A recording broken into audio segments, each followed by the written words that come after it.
बिस्मिल्लाहिर्रहमानिर्रहीम नहमदुहु व नुसल्ली अला मोहम्मद रसूलुल्लाहि करीम। ये प्रॉब्लम डिफरेंशियल इक्वेशन के linear partial differential equation with constant coefficient chapter से है। इसमें भी हम देख रहे हैं कि ये जो हमारा इक्वेशन है वो homogeneous linear partial differential equation with constant coefficient है, यानी इसका भी स्पेशल केस हो गया, यानी होमोजीनियस। होमोजीनियस मीन्स आप हर एक टर्म में देखें कि डी और डी डैश की जो पावर है उसका जो सम है वो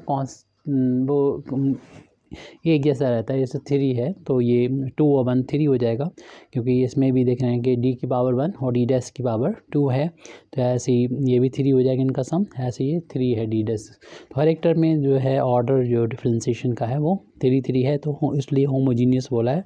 इस डिफरेंशियल इक्वेशन को सॉल्व करना। Solve D cube minus 3 D square D dash minus 4 D D dash square plus 12 D dash cube Z is equal to sine x plus 2y plus x square plus e to the power minus 5x। तो इस differential equation को solve करेंगे तो इसके दो part में हम इसको सॉल्व करना होता है, एक तो कॉम्प्लीमेंट्री फंक्शन और दूसरा particular integral.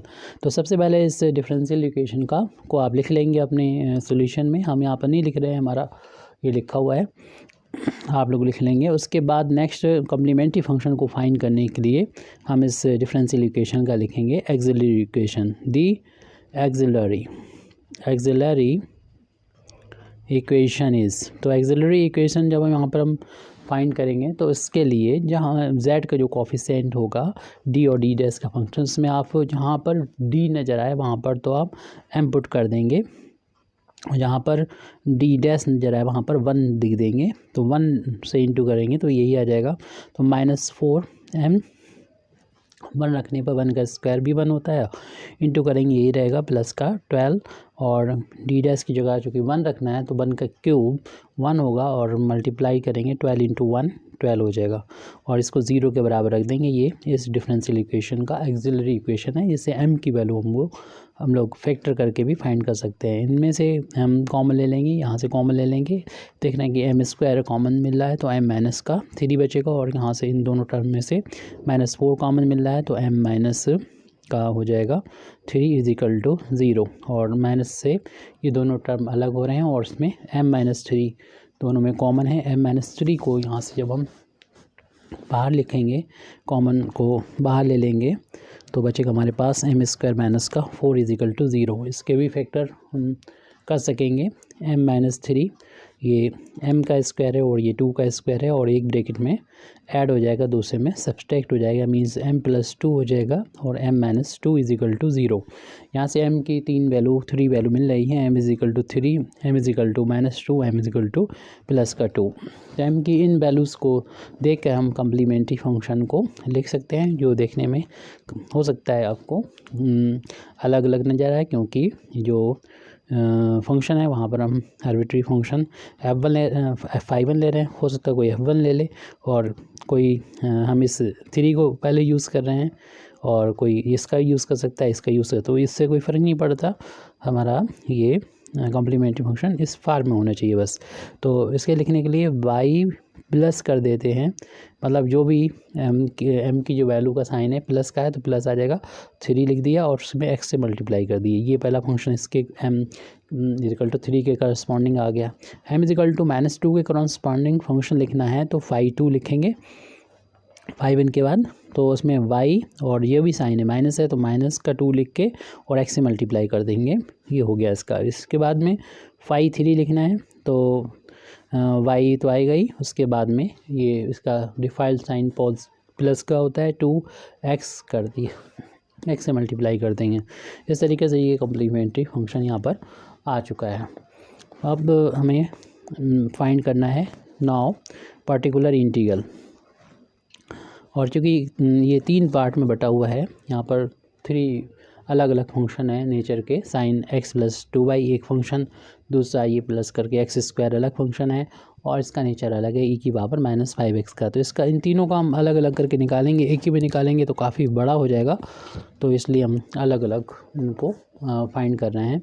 Now P I corresponding to corresponding to जो फर्स्ट फंक्शन हमारा है साइन x + 2y इसके करस्पॉन्डिंग निकाल लेंगे। और यहाँ पर जो मेथड हम यूज़ करेंगे वो शॉर्टकट मेथड होगा और वो पर्टिकुलर मेथड होगा और वो तब होता है निकालने का तरीका। तो आपको मालूम ही है कि 1/, लिख देते हैं z का जो भी कोफिशिएंट होता है ये उसको हम अपान में लिख देते हैं, वो पूरा एज इट नोट कर दीजिए जो भी है, यानी d³ - 3d² d' - 4d d'² plus का 12d³ ये। और इसमें जैसे कि हम पर्टिकुलर इंटीग्रल निकाल रहे हैं साइन के लिए, साइन x + 2y हमने बोला कि यहाँ पर जो कि यहाँ पर ये होमोजीनियस है और ये जो है आपका जो फार्म है यहाँ पर फंक्शन की वो ax + by की फार्म है। a जो x का कोफिशिएंट नहीं लिखा तो 1 होगा, 1x प्लस का 2y इस फार्म में है फंक्शन यहाँ पर। तो ऐसे केस में हम लोग जानते हैं कि इसको शॉर्टकट मेथड से निकालने का तरीका ये होता है, अगर ये वैल्यू 0 ना बने तो x को कोफिशिएंट जो कि 1 है वो हम d की जगह पर पुट कर देते हैं और जहाँ पर भी d' होता है वहाँ पर y का कोफिशिएंट 2 यहाँ पर पुट करते हैं। इसमें इस शॉर्टकट फार्मूले का यूज़ करेंगे। We put coefficient of x in place of d and put the coefficient of y in place of d' and after this I will explain it। d की जगह पर आप 1 रख दीजिए और d' की यहाँ पर 2 रख दीजिए प्लस का 12 d' की यहाँ पर 2 रख देंगे 2 का क्यूब। और यहाँ पर चूँकि 3 ऑर्डर का है ये डिफरेंस तो डिफरेंशियल ऑर्डर है तो 3 बार इंटीग्रेट करना होगा। और आप ये जो वैल्यू है यानी जो x + 2y है इसको हम लोग v के इक्वल मान लेंगे और ये साइन v हो जाएगा और इसको 3 बार dv के रिस्पेक्ट में इंटीग्रेट करना होगा। बस ये जो v हमारा होता है वो ax + by की फार्म हो तब ये फार्मूला यूज़ होता है और होमोजीनियस हो तब हम इसको इस तरीके से डायरेक्ट कर देते हैं। यहाँ पर कितनी भी पावर हो ये बस, तो इस फार्म में अगर है तो ऐसा लग करके सॉल्व कर लेंगे। तो 1/, बाद में हम इस v की वैल्यू वापस कर देंगे जब सब कुछ सॉल्व हो जाएगा। 1 की पावर 1 करेंगे, क्यूब 3 करेंगे तो 1 आ जाएगा और इसको जब सॉल्व करेंगे 1 का स्क्वायर 1 और 3 × 2 6 हो गया और -2 का स्क्वायर 4 × 4 16 हो जाएगा और यहाँ पर 2 का क्यूब 8 12 8 जा ये हो जाएगा 96 और हमको 3 बार इंटीग्रेट करना है। तो एक बार अब इंटीग्रेट हम लोग जब करेंगे कॉस का b के रिस्पेक्ट में तो हम लोग जानते हैं कि इसका होता है कॉस का इंटीग्रेशन साइन का इंटीग्रेशन कॉस b होता है, साइन का इंटीग्रेशन कॉस b होता है और 2 बार अभी और करने को बाकी बचेगा। अब यहाँ पर हम माइनस साइन को शुरू में बाहर ले लेते हैं। 1/ प्लस के ये दोनों टर्म हैं जो कि ऐड होकर 97 हो जाएंगे और माइनस के ये दोनों टर्म हैं जो 22 हो जाएंगे। अब यहाँ पर हमें माइनस जो कि बाहर ले लिया, सिर्फ कॉस b का इंटीग्रेशन करना है। कॉस का इंटीग्रेशन dv के रिस्पेक्ट यानी v के रिस्पेक्ट में हो जाएगा, साइन हो जाएगा साइन v dv और फिर अगेन हमें करना होगा इन दोनों का जो डिफरेंस आएगा 75 आएगा और साइन का इंटीग्रेशन माइनस का कॉस b हो जाएगा, माइनस माइनस ये प्लस हो जाएगा तो ये 1/75 कॉस b आ गया और b की वैल्यू जो हमने मानी थी इसे वापस कर देंगे जो कि x + 2y थी, ये वैल्यू पुट कर दी। ये particular integral corresponding to sine x + 2y आया। हमारे पास अभी 2 फंक्शन और बाकी हैं तो हम अब इस x² के लिए पर्टिकुलर इंटीग्रल की वैल्यू को फाइंड करेंगे अगले पेज पर। तो एंड पर्टिकुलर इंटीग्रल आप एक ही बार में भी निकाल सकते हैं लेकिन आप समझ रहे होंगे कि ये प्रॉब्लम कितनी बड़ी है तो इसलिए अलग अलग निकालना ही ठीक रहेगा। And particular integral corresponding to x² = यहाँ पर आप इसको ax + by की फार्म में बना के यानी पिछले जो मेथड है उसका यूज़ करके भी सॉल्व कर सकते हैं, लेकिन हम यहाँ पर पर्टिकुलर केस यूज़ ना करते, जनरल केस भी यहाँ पर आपको जनरल केस से भी इसको सॉल्व कर देंगे क्योंकि हम लोग जानते हैं जब पॉलिनोमियल होता है तो हम इसको बाइनोमियल से बना के सॉल्व करते हैं। तो बाइनोमियल में 2 टर्म होते हैं, फर्स्ट टर्म 1 और दूसरा बाकी बचा कुचा। तो इसमें जो फर्स्ट टर्म में डी की पावर है मैक्सिमम, उसको बाहर लेके फर्स्ट टर्म को 1 बना देते हैं। बाकी आप यहाँ पर डी क्यूब से डिवाइड करेंगे, 2 पावर तो कैंसिल, 1 पावर का यहाँ पर हो जाएगा डिवाइड, और उसको हम माइनस को हम ब्रैकेट में लिख दे रहे हैं, 1 को छोड़ के बाकी सेकेंड टर्म मान लें, टोटल एक इकट्ठा। तो ये माइनस का 3 डी डैश अपॉन डी आ जाएगा। फिर नेक्स्ट टर्म में हम यहाँ पर जब डी क्यूब बाहर ले रहे हैं तो 1 पावर बाहर और 2 अपान में आ जाएगी, तो 4 D dash square upon D square आ जाएगा। ऐसे यहाँ पर भी 12 और D dash cube upon D cube हो जाएगा। और यहाँ पर एक्स स्क्वायर है। अब अभी पावर इसके पूरे ब्रैकेट की पावर 1 है, जब ऊपर न्यूमरेटर में ले जाएंगे तो ये पावर जो होगी वो -1 हो जाएगी। तो ये बाइनोमियल थ्योरम यहाँ पर यूज़ हो जाएगी। यहाँ पर बाइनोमियल थ्योरम हम लोग यूज़ करके इसको सॉल्व करते हैं। तो इन टर्म को हम लिख रहे हैं, पूरा ये वैल्यू जो है ऊपर ले जाके डी डैश अपान D -4 D dash square upon D square plus 12 D dash cube upon D cube और होल पावर -1 और यहाँ पर एक्स स्क्वायर। अब यहाँ बाइनोमियल थ्योरम हम लोग जानते हैं, उसका यूज़ करते हुए अप्लाई कर देंगे। 1 + x की पावर n का फार्मूला होता है, यानी कोई भी इंडेक्स होता है 1 + nx plus n-1 upon factorial 2x² plus and so on. Number of term इसमें इनफाइनाइट होते हैं अगर ये पॉजिटिव इंटीजर नहीं है तब। तो यहाँ पर 1 अपान डी क्यूब लिख दिए और हमें बस एक ही टर्म लिखना, यानी 2 टर्म लिखना काफ़ी होगा, उसमें भी एक ही टर्म का यूज़ होगा इस वाले का, बाकी सब 0 हो जाएंगे। तो हम यहाँ पर जानते हैं n की वैल्यू अपनी -1 है और x का मतलब ये पूरा ब्रैकेट है -3 डी डैश अपान D -4 times D dash square upon D square plus 12 D dash cube upon D cube और प्लस एंड सो ऑन, और ये एक्स स्क्वायर। उसके बाद इस एक्स स्क्वायर को अंदर ऑपरेट करेंगे तो 1 अपान डी क्यूब, तो एक्स स्क्वायर हो जाएगा और माइनस का इधर इंटू होगा, बी प्लस हो जाएगा 3 डी डैश अपान डी माइनस जो था वो प्लस हो गया, ये 4 D dash square upon D square, ये माइनस हो जाएगा इस माइनस की वजह से 12 D dash cube upon D cube. और भी टर्म इसमें आते रहेंगे, क्यों पावर अभी तो 1 है, फिर 2 होगी, ऐसे बढ़ती चली जाएगी। लेकिन आपको मालूम है कि इस टर्म की वैल्यू ही 0 हो जाएगी, क्योंकि डी डैश का मतलब होता है कि पार्शियली डिफरेंशिएशन करना विद रिस्पेक्ट टू वाई, और एक्स स्क्वायर का डिफरेंशिएशन अगर हम करते हैं तो वो 0 हो जाएगा। तो इसलिए एक बार भी डिफरेंशिएशन 0 आएगा, यहाँ तो 2 बार और 3 बार हो रहा, और होल पावर होगी तो ज़्यादा बार और होगा। तो इस तरीके से सारे टर्म बाद वाले 0 हो जाएंगे, तो सिर्फ हमारा ये वाला टर्म ही बचेगा 1 अपान डी क्यूब एक्स स्क्वायर, बाकी सारे टर्म 0 हो जाएंगे, क्योंकि आपको मालूम है डी डैश एक्स स्क्वायर जब करेंगे तो del over del y x square, और वाई के लिए एक्स कांस्टेंट होता है और कांस्टेंट का डिफरेंशिएशन 0 होता है, क्योंकि पार्शियल डिफरेंशिएशन यहाँ पर है। और ये जो 1 अपान डी क्यू को डी स्क्वायर लिख देंगे, और जो 1 अपान डी बचा हुआ है तो उसको हम लोग जानते हैं इसकी वैल्यू होती है इंटीग्रेट करना एक्स के रिस्पेक्ट में। और इंटीग्रेट जब हम लोग ये 2 पावर अलग, 3 पावर थी तो 2 अलग कर दी और 1 अलग कर दी, ये 2 है, 2 पावर है।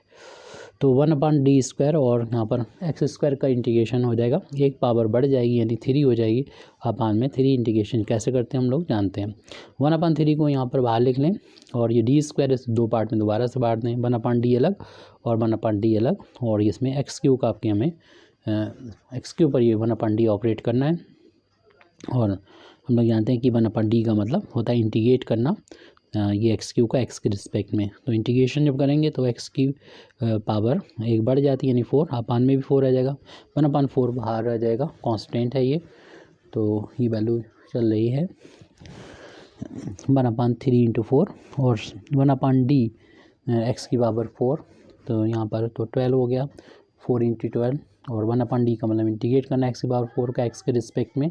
तो हम लोग जानते हैं इसमें पावर 1 बढ़ जाती है, 5 हो जाएगा, अपान में भी 5 हो जाएगा, और इनका आपस में इंटू होके 60 हो जाएगा एक्स की पावर 5। तो ये हमारा एक्स स्क्वायर के करस्पॉन्डिंग पर्टिकुलर इंटीग्रल आ गया। अब लास्ट टर्म के करस्पॉन्डिंग और हमें फाइंड करना है, एंड तो हम उसको भी निकाल ले रहे हैं। यहाँ पर हमने जनरल मेथड का यूज़ किया था। पर्टिकुलर इंटीग्रल करस्पॉन्डिंग टू देख लीजिएगा ई की पावर माइनस का 5x थर्ड टर्म है। यहाँ पर अभी हम जिस मेथड का यूज़ करेंगे वो पर्टिकुलर केस रहेगा, क्योंकि इसमें कोई भी डाउट नहीं रहता है, ये होमोजीनियस है 1/d³। बाकी जैसे निकाले थे उसी तरीके से लिख रहे हैं। शुरुआत में कैसे लिखा जाता है आपको पता ही है कि z का जो कोफिशिएंट होता है डी और डी डैश का फंक्शन वो 1/में करके लिख दिया जाता है, जो कि हम लिख रहे हैं। और उसके बाद यहाँ पर राइट हैंड साइड में जो भी है, जो लास्ट टर्म है ई की पावर माइनस 5x वो। लेकिन आपको मालूम है कि इसको अगर हम ax प्लस by की फार्म में अगर चेंज कर लेते हैं तो हमारे लिए बहुत आसान हो जाता है पर्टिकुलर केस में। इसलिए हम यहाँ पर 0 अगर ऐड कर लेंगे तो कोई प्रॉब्लम नहीं होगी, और 0 में y का मल्टीप्लाई करने में भी कोई दिक्कत नहीं होगी। तो यहाँ पर हम इसमें जब इस फार्म में होता है, यानी a की जगह पर -5 है, b की जगह पर 0 है, तो पर्टिकुलर जो मेथड है उसका यूज़ करेंगे। उसमें ये होता है कि d की जगह पर जो x का कोफिशिएंट होता है वो हम यहाँ पर पुट कर देते हैं, और जहाँ पर d डैश होता है वहाँ पर रख देंगे y का कोफिशिएंट 0। क्योंकि 0 है तो सारे टर्म में d डैश सारा सब 0 हो जाएंगे, आप डायरेक्ट कर देंगे।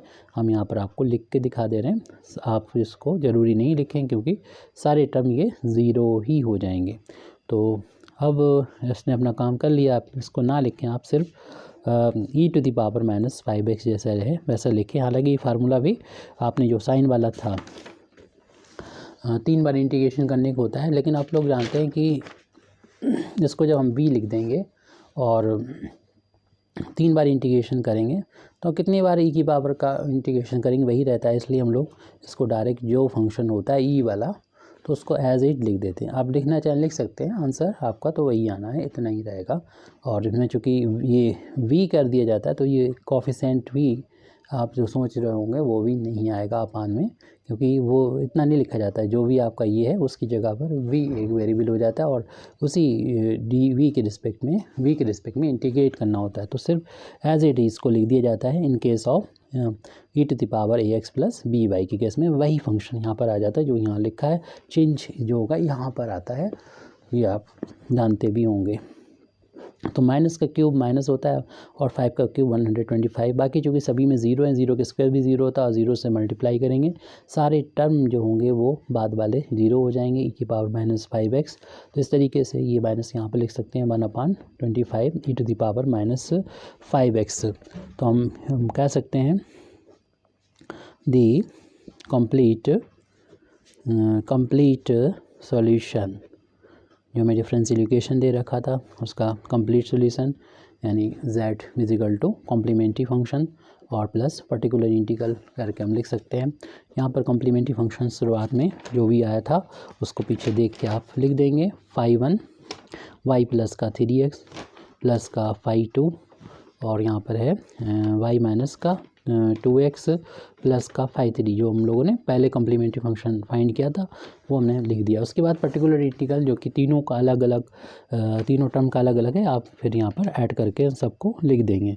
तो सबसे पहले था sin x प्लस 2y के करस्पॉन्डिंग आया था, तो उसकी वैल्यू आई थी प्लस की 1/75 और cos of x plus 2y वो लिख देंगे। उसके बाद x² का करस्पॉन्डिंग आया था तो वो वैल्यू थी x की पावर 5/60। इसी तरीके से लास्ट में हमारा जो e⁻⁻5x के करस्पॉन्डिंग आया तो माइनस का 1/125 e⁻⁻5x। इस तरीके से हमारी ये प्रॉब्लम कंप्लीट हो जाती है। Thank you very much Indeed for listening me व आखिर दावाना अल्हम्दुलिल्लाहि रब्बिल आलमीन।